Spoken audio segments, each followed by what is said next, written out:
adoramos o seu nome, agora vamos adorar, ouvindo aquilo que Deus tem para a nossa vida, através das Escrituras. Se está em casa também, muitas vezes está fazendo alguma coisa, acompanhando a reunião, você possa agora também dar uma pausa, agora centralizar e focar aquilo que Deus quer falar contigo também nessa noite. Não deixe que algumas coisas dentro de casa, muitas vezes, tira a tua atenção para aquilo que Deus quer falar. Mexendo só para cá com Jesus, Senhor, nessa noite, queremos te agradecer por estar na tua casa, Deus, na tua presença, louvando e bendizendo o teu santo nome. Nesse momento, queremos apresentar o teu servo, o que já tem a tua palavra no seu coração, ó Deus. Já revelaste ao teu servo e que essa palavra possa vir de encontro aos nossos corações, ó Deus. Senhor da glória, que nós possamos estar com a nossa mente, o nosso coração aberto para aquilo que queres falar, Deus. Fala, Senhor, através do teu servo e que possamos sair daqui marcados, ó Deus, nessa noite, ó Deus, através pela tua palavra. Assim, ó, nós te agradecemos no nome de Jesus. Amém.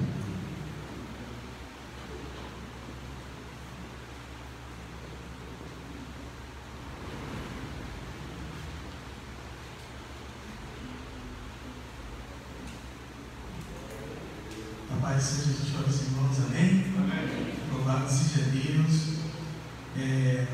Muito feliz hoje, estou um pouquinho mais tranquilo, eu acho, até eu começar a ler. Gostaria de convidar os irmãos a abrirem Mateus, capítulo de número 24. Hoje a gente vai falar um pouco acerca da volta de Jesus. Mateus, capítulo de número 24. E eu gosto de dizer que, na verdade, nas últimas ministrações eu tenho sempre colocado para dizer como tem sido a inspiração para ministrar a palavra. Porque o Espírito Santo age na vida de cada um de nós de maneira particular. Mas eu quero que você entenda que muitas das vezes você tem que saber diferenciar quando é a inspiração de Deus acerca de você e quando é uma vontade pessoal de falar alguma coisa, porque você pode muitas vezes atrapalhar a marcha do reino, porque às vezes a gente quer colocar a nossa vontade, muitas vezes a gente tem que questionar se é a vontade de Deus. Por que está falando sobre isso? Porque às vezes a inspiração de Deus para você pode vir no momento que você está lavando a louça, varrendo a sua casa, levando o seu filho para a escola, no momento tão quente também de Covid-19, mas quando você está indo para o seu local de trabalho, no ônibus. E eu estava realmente, por isso que eu estou falando, diferença entre vontade e entender o desejo de Deus. Eu estava com muita vontade de ministrar sobre as cartas que estão na Bíblia, principalmente as de Paulo. Mas se você ver, e por que eu falo da volta de Jesus e não vou usar as cartas? Porque eu não estava lendo alguma das cartas escritas por Paulo, a maioria do desejo apresentado nas cartas é que eles acreditavam muito que a volta de Jesus seria naquele momento, nos anos 70, nos anos 65, 67, depois de Cristo. E a gente vai vendo com o decorrer do tempo, poxa, Senhor, eu queria falar da carta específica, eu queria falar sobre Gálatas, mas falar de Jesus, começou a falar de Jesus, aí eu me lembrei que tinha uma mensagem que eu queria falar para os irmãos. Por que sobre isso? E eu tenho que falar dos cooperadores. Você vai ter uma coisa a ver com a mensagem que foi feita de manhã. O pastor Luiz já preparou o terreno, a gente falava um pouco sobre a volta de Jesus. Mas os principais colaboradores para a ministração dessa palavra são adolescentes dela. Graças a Deus, Deus está confirmando que está todo mundo presente aqui. Adolescente dela, porque ela está. Eu não esqueci, não, tá? Tem um estudo preparado com os adolescentes sobre o arrebatamento da igreja. E a gente estava conversando um tempo atrás, bem tempo atrás. Outro cooperador com essa administração é o Marcos Matos, filho do bispo Zé Francisco. E ele falou: como assim? Ele cooperou em 5 minutos numa conversa que a gente estava falando sobre sinalização de trânsito. E aí eu vou te falar numa conversa simples, Deus começou a falar sobre sinais, né? E a outra cooperadora dessa administração é a japonesa Suzy. Ficamos acho que uns 20 minutos ou mais conversando no Zap acerca da volta de Cristo, do arrebatamento da igreja. Isso em fevereiro desse ano. E eu ia ministrando todas as outras coisas. Agora eu entendi o que a gente tem que ministrar nesse momento. Então eu quero que os irmãos entendam o seguinte: a gente vai falar uma linguagem bem simples nessa noite, tá? Por que isso? Porque Mateus 24 é um texto bastante complexo. Por quê? Ele é um sermão conhecido como Apocalipse. Apocalipse o quê? É a revelação, é retirar o véu, é transparecer a verdade. Por isso que o livro chamado Apocalipse é o livro da revelação. O sermão do Mateus 24 é também conhecido como sermão Apocalipse, ou sermão escatológico. Esse sermão, o que é escatologia? É estudo acerca dos últimos dias, dos últimos tempos, do último momento, ou algumas pessoas gostam de dizer do fim do mundo. Ele também é profético. Jesus manda várias profecias e algumas já se cumpriram. Mas é um texto muito complexo, porque quando você está lendo Mateus 24, você ao mesmo tempo tem que estar antenado no Velho Testamento a Ezequiel, Naum, Zacarias, Daniel, e ao mesmo tempo você também tem que estar sinalizado com Apocalipse, Tessalonicenses, Colossenses. E aí que está o grande desafio para a gente colocar Mateus 24 numa linguagem prática para a gente. Então, essa noite, eu não sei se todo mundo aqui dirige, sabe dirigir. Mas se você não sabe dirigir, uma vez você já entrou de carro, então você tem que entender o seguinte: quem dirige vai entender isso mais rápido. Quem dirige precisa estar atento, não só o semáforo nem as placas. Ele tem que estar atento ao pedestre, ele tem que estar atento quando ele vai mudar de faixa, ele tem que estar atento, porque ele não simplesmente jogar o carro para um lado, ele tem que ligar a seta e olhar para o retrovisor para ver se nenhum carro pega no ponto cego, para não se ciclista. Mas você que está de carro, muitas vezes não vai dormir, você tem que perceber que quem está dirigindo tem que estar atento, não fica puxando conversa à toa, tem que estar atento na caminhada. Vê se você entende. Mensagem de manhã, nós devemos estar atentos na nossa jornada, porque em breve Jesus virá, ok? E Jesus vem, é o tema da mensagem. Jesus vem. Nós estamos preparados? Essa é a questão. Que ele vem é fato. Agora a questão maior é se eu e você estamos preparados para a vinda do Senhor. Glória! Então vamos lá então. Amém? Mateus 24, todo mundo achou? Versículos 1 e 2.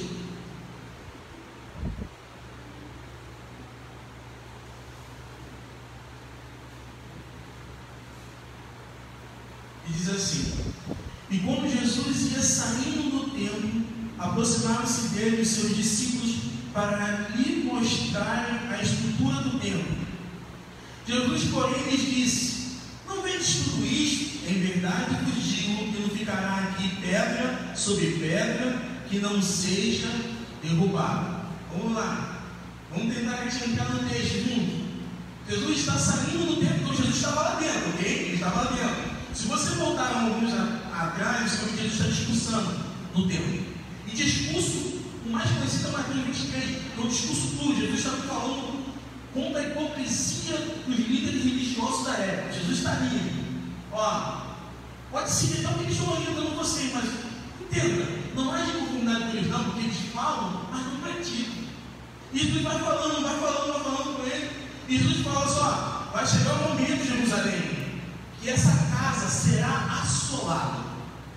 Jesus termina o discurso, sai, aí o discípulo olha para Jesus saindo. Aí, Jesus, olha isso, olha o templo, Jesus, olha esse templo maravilhoso. Porque, irmãos, era um templo que as pedras eram de calcário, reluzente, branquinha, adornada com ouro.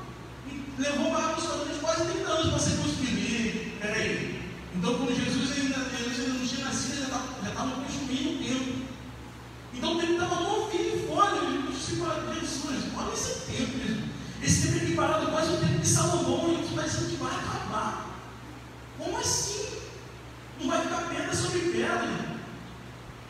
Ele vai passando, e ele, nesse primeiro momento, ele consegue entender isso uma coisa: aparência versus essência. Na nossa jornada, a gente tem que ter muito cuidado com isso. Porque a gente tem mania de ficar deslumbrado com as coisas. E o diabo sabe disso. Se você reparar na história da igreja, na história da humanidade, você vai ver que o diabo fez isso desde o início. Olha lá, olha, se você comer dessa árvore, será como Deus. Quis iludir, quis mostrar ela algo fabuloso, e a gente vai na onda. Ela esqueceu da essência do compromisso que ela deveria ter com Deus, e ficou deslumbrada, e viu a árvore e desejou, achando que era bom o fruto. A árvore poderia não ser o gosto que tinha aquela fruta, mas é interessante que não valeu a pena. Dá para você entender um pouquinho da tua caminhada cristã? Cuidado com o deslumbre desse mundo. O diabo bem sabe, ele é o maior ilusionista, ele sabe que você fica tentado com as coisas mirabolantes. Mas se preocupe com a essência, com o seu caráter, com a sua postura, porque você é o verdadeiro templo de Deus. O templo, a estrutura pode ser mais confortável possível. Se Deus não operar aqui, irmão, não tem valor. Você pode ter uma mais estrutura física possível. Se Deus não operar na sua vida, não tem valor nenhum. Então a gente tem que se enganar com aquilo que eles querem. Vamos lá, vamos seguir os irmãos ficarem chateados. Vamos lá, 3 e 4. E estando assentados no Monte das Oliveiras, chegaram-se a ele e seus discípulos, em particular, dizendo: diz-lhes como serão essas coisas, e que sinal haverá da tua vinda e do fim do mundo. Primeira análise, vamos tentar entender uma coisa. Algumas pessoas separam em 3 perguntas, na verdade são 2, tá? Eles primeiro perguntam a Jesus: como vai acontecer isso? Como vai acabar? Quando o tempo vai cair? Como o tempo vai ser destruído? E depois eles entendem que a vida do Senhor Jesus está muito próximo do que eles consideram o fim do mundo. Então são 2 perguntas, não são 3. Mas em todo Mateus 24 até o 30 e pouco, do 1 até o 30, Jesus vai responder. E ora Jesus vai estar respondendo sobre o fim do mundo, ora Jesus vai estar falando sobre a sua vida. Então a gente, às vezes, quando a gente lê muito rápido, a galera fica dando muita confusão. Mas calma, a gente vai dirigir de maneira bem simples, se nós poderem entender. No 4 vai assim: Jesus respondendo disse: acautelai-vos que ninguém vos engane. Então, no primeiro lugar do principal, Jesus agora está no Monte das Oliveiras, que é do outro lado, que tinha um vale ali, em frente ali um tempo. Ele atravessa para o Monte das Oliveiras. Então, Jesus está lá no alto. Aí, quando Jesus agora está no monte, olhando o Monte Jardim das Oliveiras, olhando, e olha, os discípulos chegam e perguntam de novo: Jesus, olha só, como se fosse um telão, está vendo ao tempo? Primeira coisa que você precisa entender: não fica preocupado com como vai acontecer isso, não. Primeira coisa que você tem que entender, que você precisa ter cuidado. Você lembra que a primeira coisa que Jesus está falando sobre a essência, para nós aqui, para a gente entender? A gente fica muito impressionado com os acontecimentos, né? Está uma guerra. Ai, meu Deus, eu fico no mundo. Jesus, primeiro lugar que Jesus está falando para mim e para você: não fica preocupado com isso, não. Primeira preocupação sua é tomar cuidado para não ser enganado. Você está preocupado com a guerra ali, com a guerra rolando, você está preocupado com a peste, com a pandemia. A tua preocupação é não ser enganado. Por que Jesus fala isso? Porque sinais são para nos alertar, não para nos alarmar. Alertar, mas é porque você tenha cautela e se previna, para a gente ficar alarmado, ficar com medo. E no medo a gente não opera bem. Quando a gente está com medo, a gente não raciocina direito. E Deus já vai ser cuidado. A primeira coisa que você tem que ter cuidado, meu discípulo, é que não seja enganado. Vamos fazer uma memória para você entender. Quem já conhece um pouquinho mais de Bíblia. O Monte das Oliveiras tem várias revelações muito grandes. Uma delas, se você reparar bem, nos últimos momentos de Jesus, fala abertamente para a gente como vai se dar nos últimos tempos. Porque olha só, vê se é isso. Jesus está ceando com o discípulo num lugar específico, depois Jesus sai para ir ao Monte das Oliveiras, não é isso? Então olha só, estava reunido. Reunião para adorar a Deus, para ouvir Deus falar, é lindo, todo mundo vai se fazer. O problema é quando você sai do lugar de adoração. Mas se você ver a narrativa, os discípulos saíram do local que eles estavam, mas continuaram adorando, porque a Bíblia vai dizer o quê? Saíram cantando um hino. A adoração não para quando você sai daqui. A adoração tem que ser contínua. Cuidado para não se enganar, ficar preso ao tempo. A tua adoração é contínua. Mas o que acontece? Ele ora, chama os discípulos para orar, e os discípulos caem no sono. Aí, cuidado para você não dormir na caminhada e perder o seu momento de intimidade com Deus. Deus está chamando a mim e você com particular essa noite. E muitas vezes você está dormindo e não está percebendo que Deus está chamando você. Deus olha para ele e diz: olha só, a carne é fraca. E a carne é fraca. Mas você tem que fortalecer o teu espírito, fortalecer o teu laço com Deus. Aproveite. Jesus sai dali, ele é traído. Jesus passa um momento, depois de todo mundo ele vê, Jesus é negado. Olha quantas pessoas caem no nome de Jesus, quantas pessoas estão negando e estavam adorando ele antes. Deus está falando, cuidado para você não se enganar no longo da sua caminhada. Cuidado para você não ser enganado no seu dia a dia.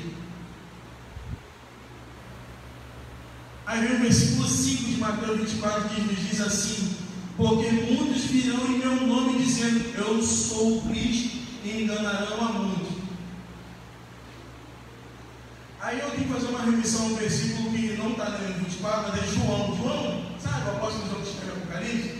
Ele diz na sua epístola, a primeira epístola de João, capítulo 4, diz o seguinte assim: e todo espírito que não confessa, e confessar aqui é anunciar e manifestar, ou seja, não é só falar, manifestar através da vida, que Jesus Cristo veio em carne, não é de Deus, mas este é o espírito do anticristo, do qual já ouviste que há de vir, e este já agora está no mundo. João trabalha muito antigas, ele faz muitas comparações, falso, verdadeiro. Então ele está dizendo assim, ele estava lutando contra os falsos mestres da época. Então João está dizendo assim, olha só, os falsos mestres vêm ensinando coisas, adora com a vida deles. A vida deles não condiz com aquilo que eles ensinam. Os verdadeiros mestres manifestam através da sua vida que Cristo veio. Porque tanto é que eles manifestam que Deus veio tanto na sua vida que mudou a vida deles. Aí eu quero que você comece a entender o seguinte: ele está dizendo que o espírito do falso profeta, do anticristo, já está no mundo, não vai vir, já está. E se for olhar a tratativa, Jesus está falando de que enganador já viu já antes, mesmo no ministério de Jesus. O pastor Luiz falou no período interbíblico, para a gente que não é, ou mais bíblias antigas das 4 folhas. Naqueles 400 anos, irmãos, alguns teólogos vão dizer que aproximadamente 500 ou mais ou menos, dependendo da liturgia que você olhar, surgiram dizendo que eles eram Messias. Então, eu quero que você entenda o seguinte: a cada ano, ultimamente, pelo menos uma pessoa se levantar dizendo que era um Messias.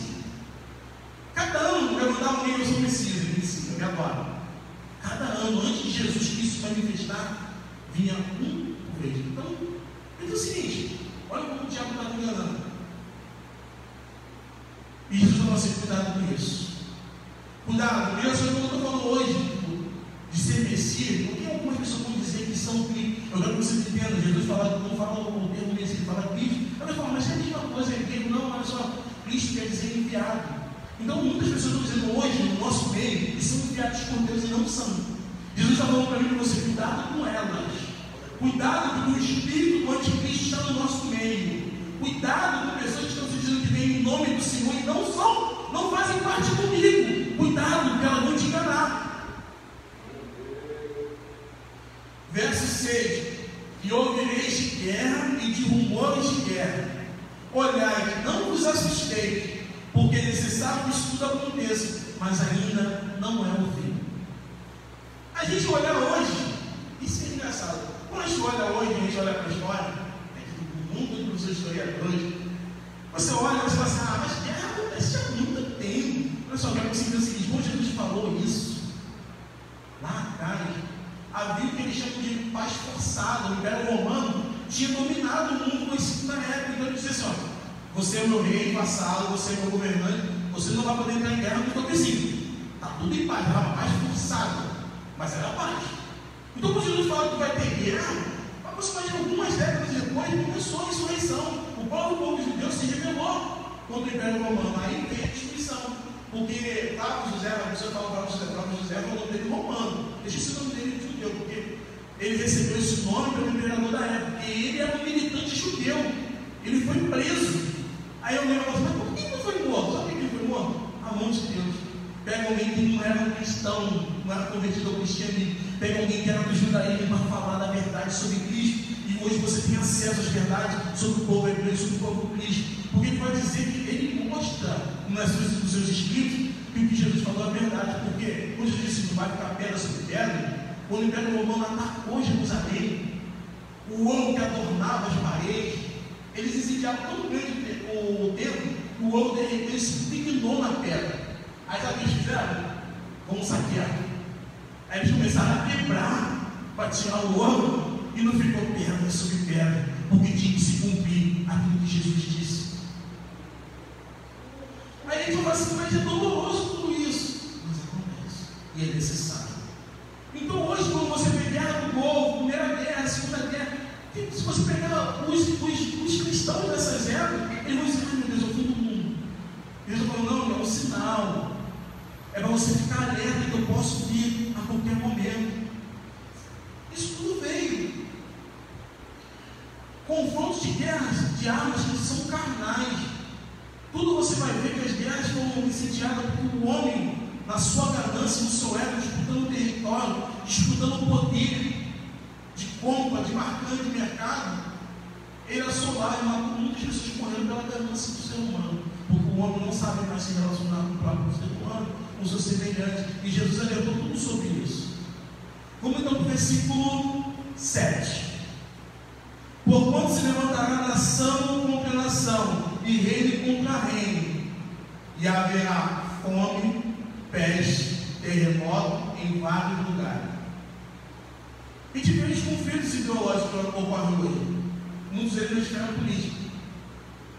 Você vê, uns são a favor de uma certa ala ideológica, outros são outros, a gente vai ficar denominando, e fala assim, eu quero que você entenda, a amizade é assim, para você entender. Devido a esses confrontos, tanto que tem na esfera política, a fome. Se você vê hoje, aproximadamente são 9 milhões de pessoas, né? Até porque tem muitos lugares que as pessoas nem estão para cadastrar. Então vamos fazer a média: 9 milhões de pessoas no mundo. Sabe quantas pessoas morrem de fome? Quantas pessoas passam fome? Morrer de fome é outro percentual. Quantas pessoas passam fome no mundo? Um nome disso. Ou seja, 1 bilhão de pessoas passam fome no mundo todo hoje. Aí você vai ver, em contrapartida, sabe quanto que a gente percebe em toneladas de alimento? Milhares e milhares de toneladas são desperdiçadas de alimento. São desperdício nosso, que não comemos o que é necessário jogar fora, e outras coisas que eles fazem para subir o preço, para poder ganhar mais dinheiro. Quem joga alimento fora, fazem tudo isso, ganância do homem, fazendo pessoas morrerem de fome. E Jesus alertou sobre isso. Vai ter, o homem de Jesus de mim, vai ter tudo isso. Porque Jesus falou que o templo ia ficar desassolado. Sabe o que Jesus está falando? O templo, que é Israel, o templo aí, não vai ter mais visitação. Quando o homem não é visitado por Deus, ele é cego no seu próprio ego. O homem se torna ganancioso, cobiça todas as coisas, e ele não respeita nada nem ninguém por causa disso. Está vendo como faz falta a pregação do Evangelho? Sabe quando faz falta o nosso comprometimento? Porque muito fácil de falar de esperança, porque eu não queria falar sábado, eu não queria falar sábado dessa noite. A gente gosta muito de falar de esperança, mas não existe esperança sem comprometimento com a verdade, senão vira ilusão, vira falácia. Se eu não tiver compromisso com essa verdade, eu posso falar de esperança quanto que for, mas não vai ser uma esperança real, vai ser uma ilusão. Ou quem é da minha geração, que tem seus 30, quase 40 anos, vai ver um fantástico mundo de pobre. É só ilusão, irmão. A verdadeira esperança está no comprometimento com a verdade, porque conhecereis a verdade. Mas Jesus falou um pouco mais. Não adianta ter conhecimento da verdade, porque o conhecimento da verdade, simplesmente, pode levar você a liberdade do entendimento, mas você pode ficar cego no seu ego. Aí Jesus complementa dele: se pois o Filho verdadeiramente vos libertar, aí sim será livre. Precisa ter um relacionamento íntimo com Ele. Não adianta simplesmente conhecer esse Escritura, que muita gente conhece muito mais do que eu e você. Mas pergunta isso para ti. Pergunta se tem um relacionamento real com o meu. Não tem. Se você perguntar alguns irmãos aqui que fizeram um seminário, vai ver que tinha gente lá que era espírita, que estava aqui em outro segmento ideológico, estava fazendo um seminário lá. Que vai na faculdade de teologia, aprende, mas não vive. E ele fala assim: a peste. Aí a gente vai olhar toda a trajetória da humanidade, peste bubônica, peste negra. Aí vem o mais recente agora, H1N1, Covid-19, a gente está falando, vai vir tudo isso, tá? Terremoto. Mas eu quero que eu chame a atenção um pouco para vocês, irmãos. Olha só, eu tenho 38 anos, não tenho vergonha. Eu posso viver até 70, eu não estou tendo vergonha de falar a minha idade. Eu não quero comprometer ninguém, vai que alguém tem problema com essa idade, mas eu quero que o seguinte: quem tem aí 40 anos ou mais, vai perceber, só você olhar um pouco para a sua história de vida, não precisa ter conhecimento acadêmico nem nada. É só você lembrar um pouco do que você já viveu. O jovem do trazer que perdoa um pouquinho, também você não entendeu olhando o livro de história. Mas se você olhar um pouquinho, 20 anos, pega de 2000 para trás. Mas o acontecimento das coisas que aconteciam demorava, irmão. Eram poucos acontecimentos. Era uma doença ali, uma colar. A gente teve uma época de cólera aí que matava as pessoas. Aí teve aquelas campanhas na televisão. Era só beber água. Ok? Parecia criado no é que cura, jogar bola para a vida. A gente não ligava com essas coisas. Mas era isso, não morria a gente por conta disso. Para você ver todos os acontecimentos na área econômica, no político não tinha. Que de repente um pouquinho mais velho pegou a guerra do mundo de Berlim, que sabe uma coisa nesse sentido. Alguém um pouquinho mais velho de 60 anos pegou o Vietnã, a guerra do Golfo, coisa desse tipo. Mas pega de 2000 para cá. Torre Gêmea, aí vem lá o rei polar, ataque não sei o quê, estabilizando, crescendo, toda hora tem conflito, toda hora tem ataque terrorista, toda hora tem isso, toda hora tem isso, aí vem HN1, vem gripe suína, vem gripe não sei o quê, vem caviar, vem tudo. Nos últimos 20 anos, é uma coisa. Pega esse ano de 2020. Dá uma olhadinha lá para você ver. Olha quantas coisas têm acontecido. Enchente, cai barreira, pessoal de Minas tem processo, vê lá, tudo está acontecendo uma coisa atrás da outra. Parece que o relógio se levou. Mas Jesus fala assim, ó, calma, ainda não é o fim. Jesus ainda no meio de tudo, quando eles estavam para nos perder, ei, não é o fim, é para você ter cuidado. Isso tudo vai te alertar que eu posso voltar. E eu vou voltar. Vamos lá, irmão, isso é um pouquinho de tempo. Vamos lá, Mateus, o verso 8 agora. Terremoto, irmão, acontecia, né? 1 a cada 10, dizendo, então vamos ver de escala. Agora, se tu puxar aí, deixa no Google aí, se você vai ver, é 1 a cada 2 meses, 1 a cada 1 mês, de escala. As coisas estão aceleradas. Teve lá, um país próximo nosso daqui, que sentiu em São Paulo. Mas eu nunca senti um abalo assim. Teve aqui num país vizinho sul-americano e nem sentiu um abalo em São Paulo. Aí a gente vai falar assim, irmão, está acelerando, fica ligado. Versículo 8, mas todas as coisas são princípio de dor. Então Jesus e Paulo também vai equiparar todo esse período como se fosse um período de parto.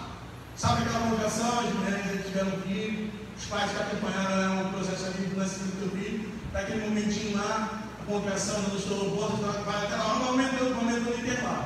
Vai aumentando, até que tem um ápice do nascimento da criança, e aí vão chamar de grande tribulação, aí a criança nasce, os teólogos vão chamar da vida de Jesus. Então é todo um processo. Mas aí, eu quero falar com os irmãos, me desculpe. A gente vem de uma escola, muitos de nós aqui ouvem e fomos doutrinados pelas escolas mais recentes, teológicas. Se você pegar nos últimos 200 anos, que vem essa doutrina, que a igreja não vai passar pela grande tribulação.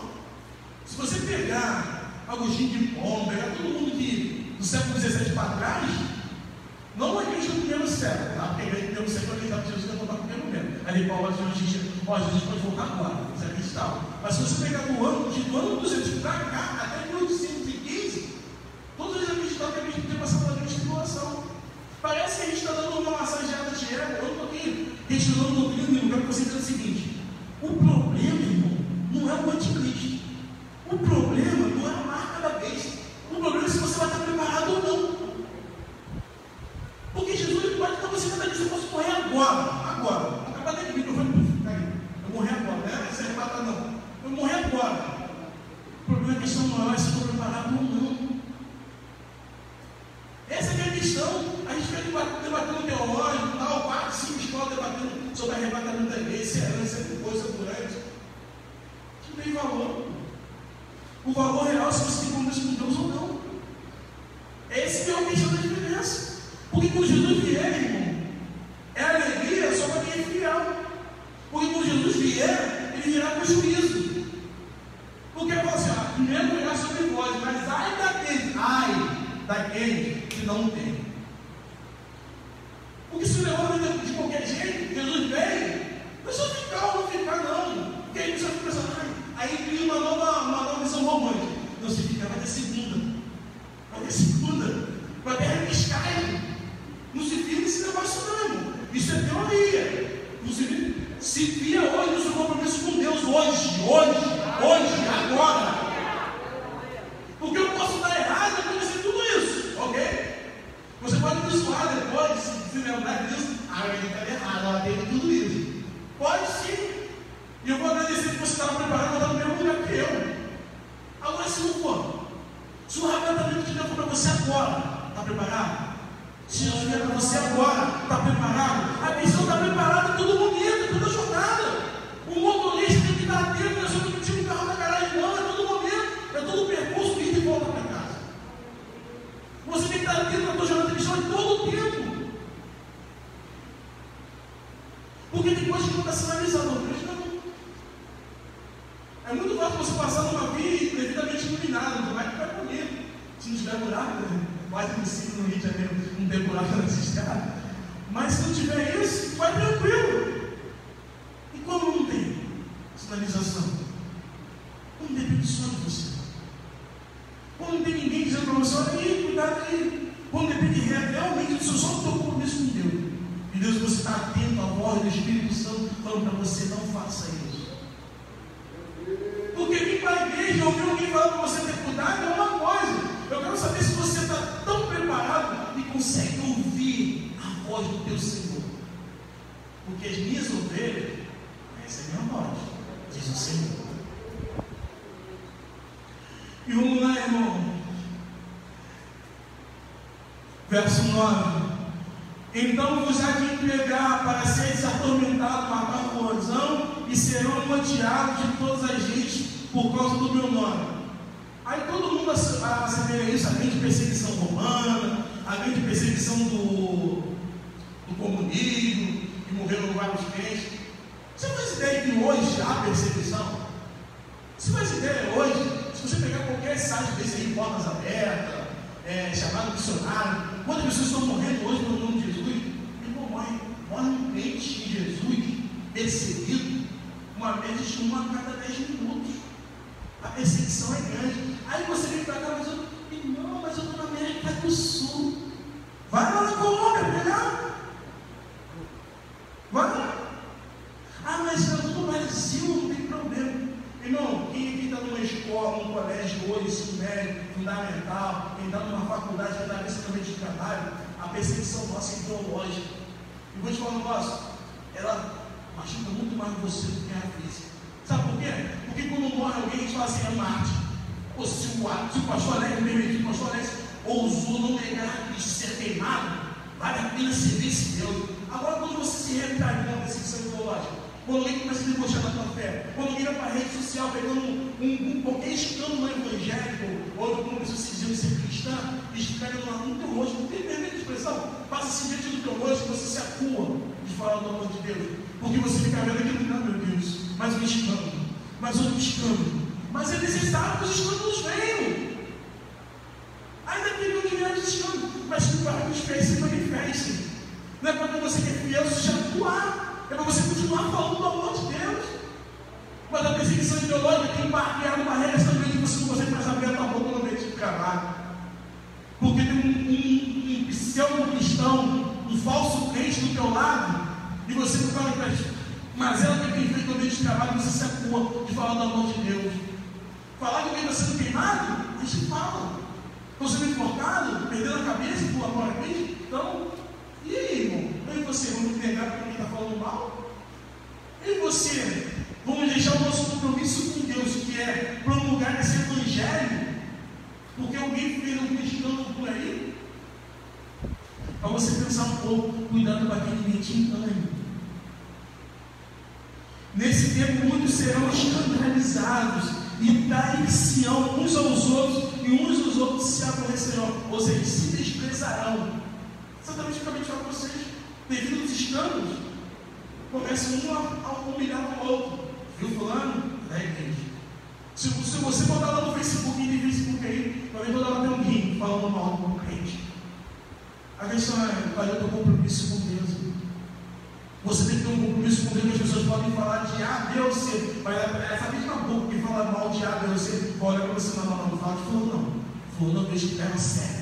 Esse aqui leva a sério, essa aqui leva a sério o compromisso com Deus. Quem sabe seja você, essa pessoa que seja exemplo para aqueles que estão lá de fora, olhar e dizer assim: existe alguém que teme a Deus. Verso 11: e surgirão muitos falsos profetas e enganarão muitos. A gente fica abalado com muita coisa que acontece, né? Desculpa eu ter que fazer essas coisas. A gente olha uma reportagem, mas meu Deus, como aumentou a taxa de criminalidade, estão roubando mais, estão matando mais, violência sexual infantil, exploração. A gente fica generalizando isso. Mas irmão, eu fico triste também, e acredito que o Espírito Santo de Deus também fica triste. Mas eu fico triste quando eu ligo a televisão, ou quando alguém me manda no zap um vídeo de alguém falando assim: deixa tudo aí, deixa tudo no altar, tá? Deixa o teu carro, deixa a tua casa, deixa o teu pagamento, do jeito que você entrega a tua vida para Ele. Se você quiser ofertar de bom grado, amém. Mas imposição, engano,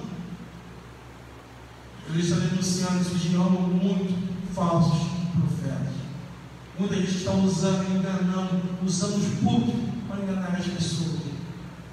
12. E se por se multiplicar a iniquidade e o pecado, o amor de muitos vai se esfriar. Exatamente. As pessoas, se você olhar, a humanidade vai estar cada vez mais gélida. E não é por Covid-19 que ninguém está apertando a mão e abraçando, não. Covid esse ano aí. Se você olhar a trajetória da sua vida, você vai ver cada vez mais as pessoas estão distantes umas das outras. E não bota a culpa na rede social, não, tá? Não bota a culpa no Zap, no Facebook, porque você consegue falar a pessoa e no celular que você liga. A gente está ficando mais distante uns dos outros. Se você perguntar, se você pedir para alguém fazer um trabalho de evangelismo no carro de som, para usar, ele vai. Mas se você pedir realmente, vamos entregar um cobertor, vamos pegar uma sopa da madrugada, que você vai ter um contato mais pessoal com um morador de rua, com um não crente, você vai ver que a agenda fica um pouco mais difícil. Mas não é isso missionário, não é essa propósito, não. É para você entender que a nossa relação pessoal está ficando mais fria. E se como é que um vai confessar ao outro as suas mazelas para ser estudado? Se a gente não confia em nada, a gente desconfiança um com o outro, a gente não consegue mais. E Jesus está falando assim: olha, por causa da iniquidade. Porque sabe por que ele está falando? Ele já falou assim: devido ao pecado de alguns, as pessoas não têm credibilidade para confiar que possam ser amadas. Como é que eu posso falar do que eu estou passando se essa pessoa depois vai falar para alguém? É isso que está falando. Como é que eu posso contar uma intimidade minha? Deixa eu falar uma coisa. Ainda existe homens e mulheres fiéis a Deus. Porque a gente fala assim: cara, essa vida acaba. Não vai acabar. Jesus diz assim: ainda há fiéis. E vamos lá, irmão, a gente está caminhando para o fim em 5 minutos. 13. Mas aquele que perseverar até o fim será salvo. Eu falo que eu estou falando muito dessas questões de crença, porque a gente fala muito de relativismo, de secretismo, a gente fala, né, de secretismo religioso, a gente pode falar umas palavras difíceis na igreja. Mas o que é isso na verdade? Na prática, irmão, sabe o que é secretismo religioso? A gente fala que é a instrução do culto ecumênico, eu gosto de falar de coisas difíceis. Mas sabe o que acontece na prática? Sabe o que é na prática? É você vir para a igreja, querendo ouvir uma revelação de Deus. Então, aquelas pessoas que gostam de ser guiadas por revelações, mistérios e tudo mais, aí ela não é revelada na igreja. Sabe o que ela faz? Ela vai para casa, pega a revista, os jornais, vai consultar o horóscopo na mão. Alguém tem que falar comigo. Ninguém falou comigo, eu vou ter que consultar alguma coisa. Aí vai consultar cristal, vai consultar o tarô, vai ser nada. Sabe por que a gente está falando tudo isso aqui? É para preparar você, para você não ser enganado pelo anticristo. Porque quando o anticristo vier, irmão, ele não vai ser um cara bobinho, ele vai ser um cara que vai pedir persuasão das palavras. E vamos lá, irmão, imagina a igreja passando por isso. Eu fico pensando, e eu vou pensar quando a gente fosse em casa. 2019, 2020, tá? Ok? Quem tem problema com água na sua casa? Água tem gosto ruim na sua casa? Ninguém tem problema, tio. Na minha casa ela chegou com gosto ruim, beleza? Você comprou água fora? Beleza. A água estava cara, não estava? Imagine agora, anticristo rolando, marca da vez, você comprar água. Vai pegar a marca ou não? Não, você só pode comprar se tiver marca. Ah, lembrei que ficou caro, né? Teve enchente. Eu não vou começar nada não, é um momento. Não vou pagar R$2 que não faço. Aí, você está falando do momento de um mês que você barganha. Eu quero falar de um período, 3 anos, quem sabe 7.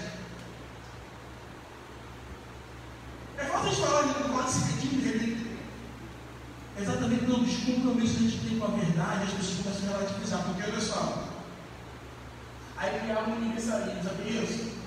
Traduzir minuto. Não precisa ter compromisso, não. Que isso? Que compromisso com Deus?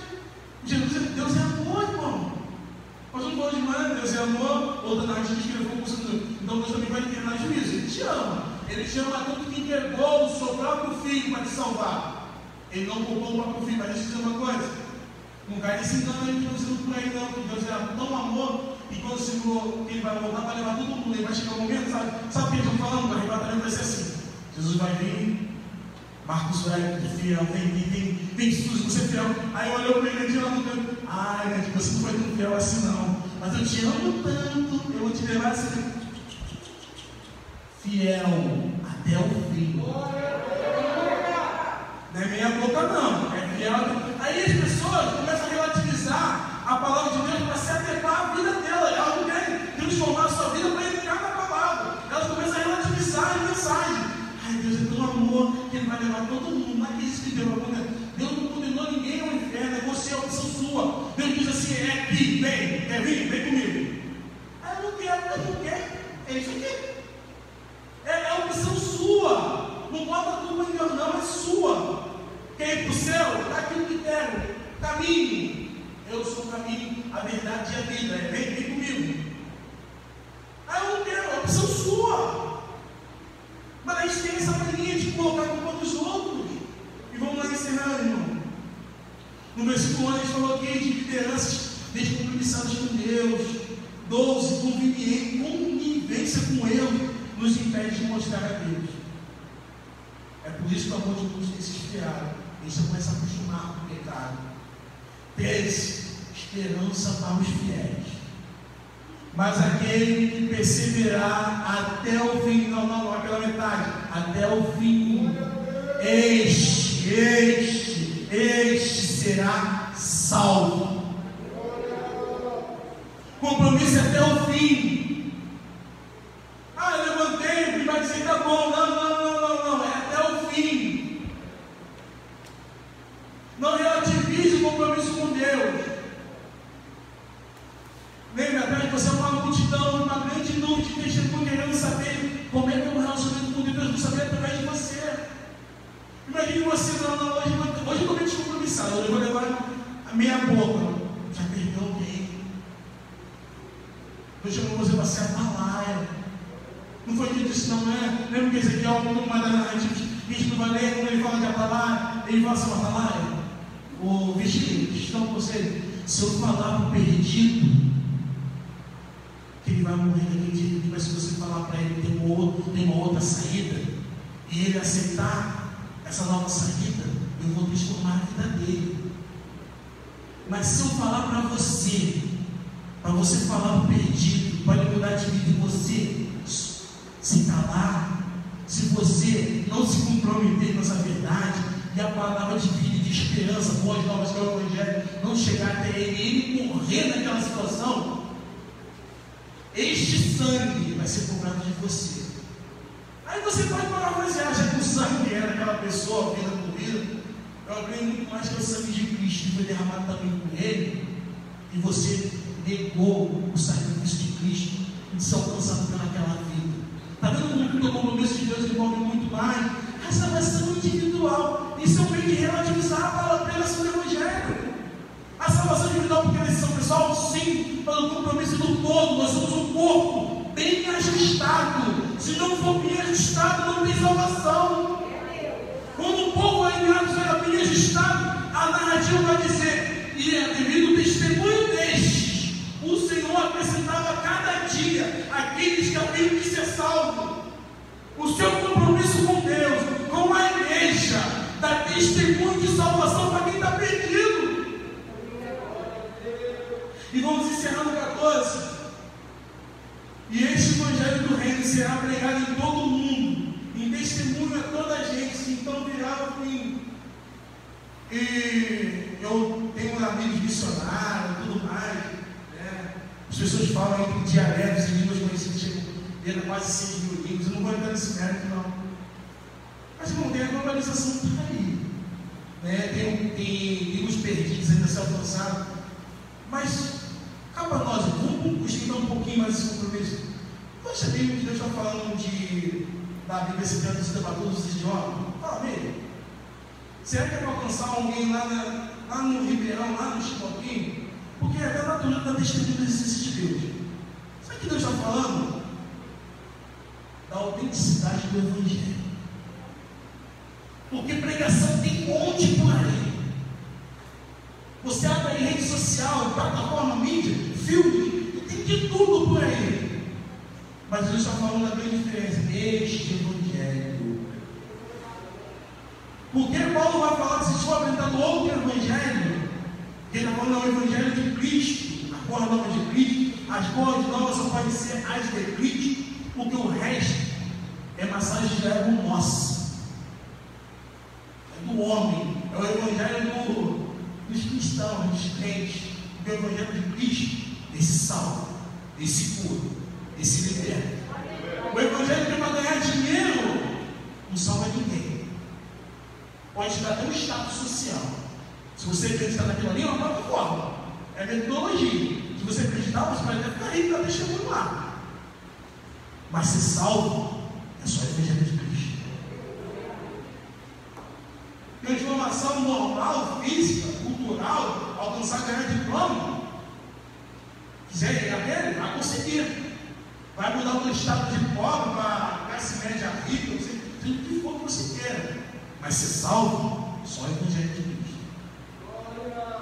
Jesus vem, irmãos. A questão é se você e eu estamos preparados. A preparação é por este Evangelho. Que Deus abençoe a sua vida em nome de Jesus. Amém?